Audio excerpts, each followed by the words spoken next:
Well, hello. Thank you for joining me as we're going to talk about the Book of Proverbs. The Book of Proverbs is the second most read Old Testament book, just right behind the Book of Psalms. And so today I thought I would give you an introduction to the Book of Proverbs to help you as you read it as you go on. Okay, so a proverb is a succinct, persuasive saying proven true by experience. Lots of cultures have proverbs. We have proverbs today. So it's a truthful statement proven true by experience. It's a small, succinct statement. So that can cover a variety of things. So the wisdom offered in the book of Proverbs has more to do with the relationship with God, and it's rooted in that relationship and has more to do with a person's character than a person's intellect. So that's what wisdom is being referred to here in the book of Proverbs. So I would encourage you to start with Proverbs chapter 9. Proverbs chapter 9, I'll just turn there really quick. Proverbs chapter 9 contrasts two ladies, and I call one Lady Wisdom and the other Lady Folly. And throughout the book of Proverbs, wisdom is personified as a female, Lady Wisdom. And this lady is calling out to the naive that are passing by and wanting them to gain knowledge. And that's really the thrust of this book. So, chapter 9, verse 1, Wisdom has built her house. She has hewn out her seven pillars. She has prepared her food. She has mixed her wine. She has set her table. She has called to her maidservants. She calls from the tops of the heights of the city. And this is what she says: Whoever is naive, let him turn in here. To him who lacks understanding, she says, Come eat my food and drink the wine which I have mixed. Forsake your folly and live, and proceed in the way of understanding. So Lady Wisdom is calling out to all those that pass by, the naive that would need to know this information. But just like Lady Wisdom, Lady Folly is also calling out. And there are examples of this in throughout the book of Proverbs. Sometimes it's the adulterous woman or the harlot that's calling out. But Lady Folly also calls out, and we see this in chapter 9, verse 13. The woman of folly is boisterous. She is naive and knows nothing. She sits in the doorway of her house and on the seat of the high places of the city. And here it says, she is also calling to those who pass by. And she's calling specifically to those who are making their paths straight. So the ones that are purposely trying to walk the straight and narrow. This is who she's calling out to. And she says exactly the same thing as Lady Wisdom. Whoever is naive, let him come in here. And whoever lacks understanding, she says, stolen water is sweet, and bread eaten in secret is pleasant. So she says exactly the same call she has, but she's giving the opposite of what Lady Wisdom is. And then verse 18 says, But he does not know that the dead are there.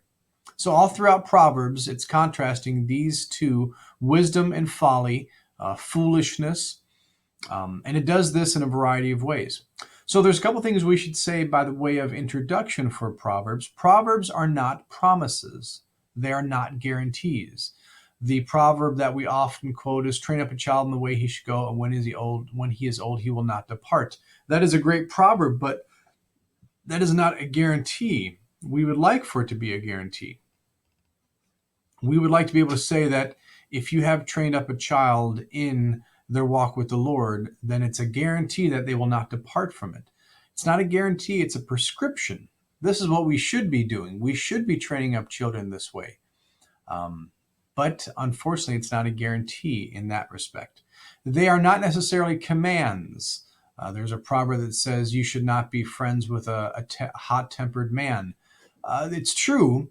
It's not commanding you not to be a friend with them, but it would be wise for you not to be close with that person. So they're not promises, they're not commands. They're observations of how life works. Sometimes it just states the way life is. And there's a proverb mentioning how the person with money has lots of friends. Okay, this is not a command for you to become friends with someone who has lots of money. It's saying that if you have lots of money, you're going to find that you have lots of people around you and they all want something. Okay, it's a truthful statement, proven true by experience. It's just telling you how life actually is. The general principles and prescriptions, and for us as we're reading it, we need to look for the underlying principle. Okay, so the author of Proverbs, we have Solomon being one of them, and then a handful of other authors, which the outline will show you. Now, there's three types of Proverbs, and I listed that for you in the handout. There's the first proverb is a proverb that repeats itself. They're usually written in two stanzas, for stanza A and then stanza B, or the first or the second. And in this one, parallelism, it'll say exactly the same thing. Say one statement and then say it pretty much the same. So that's kind of easy to understand. There's the opposite of that, the antithetical parallelism, where it's saying one phrase, the Lord watches over the way of the righteous, but the way of the wicked will perish, right? There's the opposite, and that indication is the conjunction but. Then there's another one that collaborates, that just expands on the very first sentence. So when you're reading a proverb and you're having a hard time figuring out what is it saying, if you can figure out half of it, that's going to help you figure out the other half, because it's either repeating it, amplifying it, or giving you the opposite of it. So those are the three types of poetry, the parallelism in poetry that we have in the Hebrew language. Okay, outline. So for your outline, I've given you, I think, seven different breakdowns in the Book of Proverbs. So Solomon writes the majority of the Book of Proverbs, and we have it in three different sections. The Proverbs of Solomon, part 1, verses 1 through 9, he's writing to the youth, his son. And we see that because that phrase, my son, my son, my son, comes up a lot in the portions of chapters 1 through 9. And in that, he gives a lot of topics. And I listed out for you A through S, all these different topics. An introduction to Proverbs as a whole, avoiding evil associations, don't resist lady wisdom. So you can see by the breakdown here, there is a topic he's trying to get across, and there's a subject he's getting it across to, and that would be at least his son or his sons. Okay, so that's part 1 of Proverbs, and that is really enjoyable to read, especially when you have a breakdown like this of, oh, this is his topic here. He's covering this broad idea with these verses. The next section, however, is the difficult one. The Proverbs of Solomon, part 2. We notice that it's a break because it says, once again, these are the Proverbs of Solomon. So we know that this is some kind of book division, but there's no overarching topic or theme all throughout chapters 10 through 22. So we're not really sure if verses, let's say 1 and 2 are connected or if they're all by themselves.